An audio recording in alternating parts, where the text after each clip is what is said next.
Describe a traditional product in your country. You should say, what is it? When you tried this product for the first time, what it is made of. Explain how you feel about it. Okay.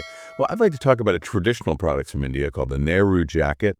It's a stylish, high-collared, sleeveless jacket named after Jawaharlal Nehru, who was a former prime minister of India. And it's something both men and women can wear, over other outfits like kurtas or even modern shirts. I first tried wearing one, let me think, during a family wedding, maybe a few years ago. My cousin insisted I pair it with a kurta for the occasion, and I was surprised actually at how elegant it felt, but comfortable too. It's usually made of fine fabrics, like silk, cotton, or wool. Often it has subtle embroidery, or it comes in rich colors, especially for festive events. The design itself is quite simple, but sophisticated, I think. It blends traditional and modern styles quite well. How do I feel about it? I feel really proud and confident when I wear it because it's not just, a piece of clothing. It feels like a symbol of our culture and history. It connects me to my roots, and I admire how versatile it is. You can wear it for formal things, but also semi-formal settings. Honestly, every time I wear it, I feel a kind of connection to India's past and its journey into the modern world. Where should children learn about culture? At school or at home? I think children should learn about culture in both places, really. At school, they can study history and traditions, maybe through books, projects, or cultural events, like we have annual day celebrations. But then at home, parents can teach them family customs, stories passed down from grandparents, that sort of thing. I think both are important to help them understand their background fully. Combining the two probably gives them a stronger sense of identity and respect for their heritage. Do you think people should be proud of their own culture? Why? Yes, definitely. I believe people should be proud of their culture because it's a big part of who they are, isn't it? Yeah. Gives them a sense of belonging, and it helps them feel confident about their identity. Also, I think when people value their own culture, they learn to respect other cultures too. For instance, celebrating festivals like Diwali, wearing traditional clothes, doing the rituals. It makes me feel connected to my community and teaches me to appreciate diversity in others. Why is it important for children to learn about traditional products? Oh, it's important for children to learn about traditional products because these items, they sort of show the history and skills of past generations. For example, learning about handmade clay pots or, like I said, Nehru jackets. It can teach them how people lived and dressed before modern technology, took over everything. It helps them appreciate their heritage, understand the effort behind craftsmanship, and maybe encourages them to keep traditions alive by valuing such products. What are some traditional Indian products? Let's see. Some traditional Indian products include things like clay pots, spices, wooden furniture, handmade jewelry, and paintings. Other examples are textiles, like Fulkari embroidery from Punjab or Banarasi saris from Varanasi, and versatile clothing like the Nehru jacket that suits both men and women. These products, they reflect India's rich culture, its creativity, and the diversity of styles across different regions of the country. Do you think traditions are important for a country? Why? Yes, I do. Traditions are important for a country because they give it a unique identity. They help people stay connected to their past, and they bring communities together during festivals or events like weddings where maybe traditional attire is worn. Without traditions, a country might lose its special character and history, I think. They also teach younger generations values like unity and respect, which are pretty essential for a strong society. Why are traditional products important? Traditional products are important because they support local artisans and they can boost the economy, promoting handmade goods over mass-produced items. They're often made from natural materials, so that's good for the environment too. Also, they help preserve the culture and history of a place for future generations. For example, wearing something like a Nehru jacket during festivals, It reminds us of our roots and helps keep those stories alive. Okay, so you could definitely hear a solid level of communication there in that Band-Aid response. Yeah, the answers were relevant, clear language, cover the points. Absolutely. Now, let's listen to the Band 9 response. Same part 2 question, then the same part 3 questions, but this time answered at a Band 9 level. This should give us a really clear contrast. Right, let's hear it. Describe a traditional product in your country. You should say, what is it when you try this product for the first time? What it is made of? Explain how you feel about it. Certainly. I'd like to share about a truly beautiful traditional product from India called the Pashmina shawl. Pashmina is essentially a luxurious type of shawl, crafted from the incredibly fine wool of Himalayan goats, and is particularly famous in the Kashmir region. The first time I actually experienced a Pashmina shawl was during a family trip to Srinagar. I must have been about 14 at the time. My mother bought one directly from a local artisan, and I just remember being amazed by how incredibly soft and light it felt. Yet it kept me remarkably warm, even in the quite chilly weather there. These shawls are meticulously hand-woven and often feature intricate embroidery patterns that can sometimes take weeks or even months to complete on a single piece. The craftsmanship involved is genuinely impressive. How do I feel about it? Well, I feel a really deep sense of admiration for the sheer skill and patience that goes into making each shawl. Wearing a pashmina always makes me feel quite elegant and also profoundly connected to India's rich heritage. It's far more than just a piece of clothing. It's a symbol of tradition, artistry, and the stories of the people who create them. Every time I wrap it around my shoulders, I'm reminded not only of that memorable trip, but also of the pride I feel in our culture's creativity. Where should children learn about culture? At school or at home? Honestly, I think children benefit most profoundly when they learn about culture both at home and at school. At home, they develop a personal, often emotional connection.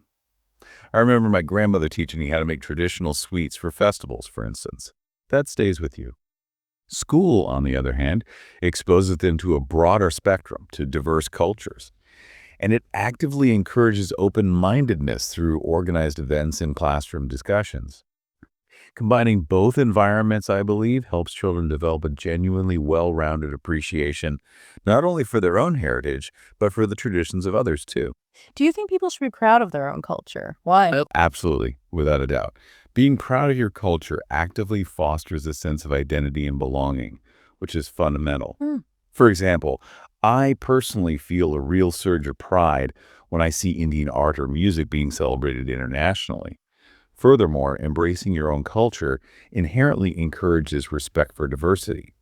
When you value your background, you're naturally more inclined to appreciate the richness of others.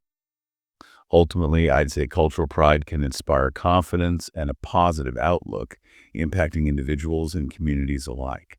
Why is it important for children to learn about traditional products?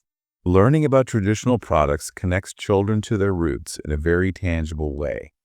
It teaches them about history, about craftsmanship, and about the values embedded in these objects. For instance, when I learned about the intricate process of making pashmina shawls, I gained a completely new level of respect for artisans and the incredible patience required for such detailed work. It also encourages children, I think, to support local traditions and helps ensure these invaluable skills are preserved for future generations, which feels particularly vital in our rapidly modernizing world. What are some traditional Indian products? Oh, India is renowned for an astonishing variety of traditional products. You have iconic items like pashmina shawls from Kashmir, intricate Madhubani paintings from Bihar, charming Chanapatna wooden toys from Karnataka, and of course, the exquisite Banarasi silk saris from Varanasi. Each item beautifully reflects the unique culture, artistry, and history of its specific region.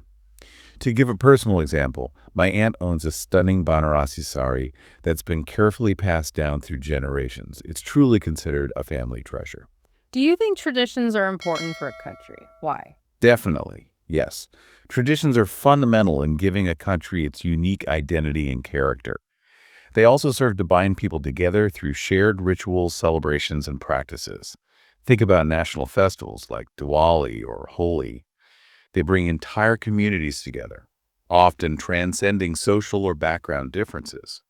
Traditions also provide a crucial sense of continuity, helping people feel connected to their history and lending deeper meaning to collective experiences. Why are traditional products important?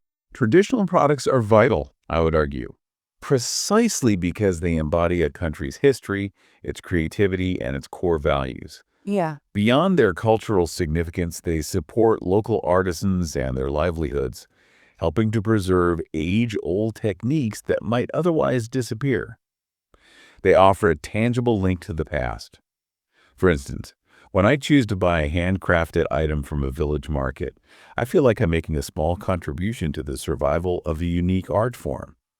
Ultimately, these products enrich our lives and play a crucial role in keeping our cultural heritage vibrant and alive for generations to come. Wow. Okay, you can really hear the difference there, can't you? Oh, absolutely. It's fascinating. Even though both sets of answers, effectively address the question. Yeah, they both did the job. The Band 9 answers just had this Extra. extra layer, more nuanced understanding, more sophisticated language. Exactly. Let's break that down a bit. If we look back at the Band-Aid response, the one about the narrow jacket, we heard some decent grammatical structures, like there was a relative clause, a stylish, high-collared, sleeveless jacket named after. Good way to add info concisely. Right. And compound sentences like, it's usually made of fine fabrics, often with subtle embroidery, Yeah. linking ideas smoothly. Yeah, perfectly functional.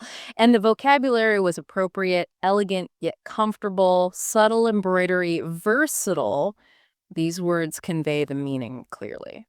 Then in part 3, words like pass down, that phrasal verb, and heritage. Good, solid vocabulary for the topic. Definitely band 8 level. Clear, mostly accurate, gets the message across. Okay, now let's contrast that with the Band 9 Pashmina Shah answer in part 2. Grammatically, you notice things like using participles as adjectives, right? Like hand-woven and often featuring. Exactly. Hand-woven modifying shawls adds detail efficiently. And more complex sentences, too, like using when to introduce a subordinate clause. Honestly, I think children benefit most when they learn.